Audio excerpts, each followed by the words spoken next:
Ano to? Another food review. Ay, hindi ko dapat ginano kasi madudurog. So guys, ako lang ba mahilig dito kumain ng mga imported na snacks. Ano to? Hindi ko to alam guys. Ayan, translate yun na lang kung ano to. Baka packaging lang. Kasi iba yung in-order ko talaga ito. Bukas natin.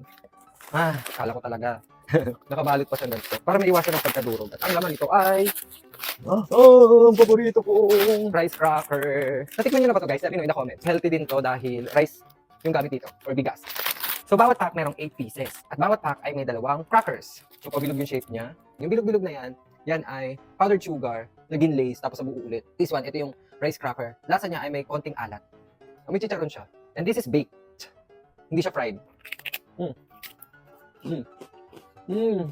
Yung tamis niya, gawa ng powdered sugar na nabuo.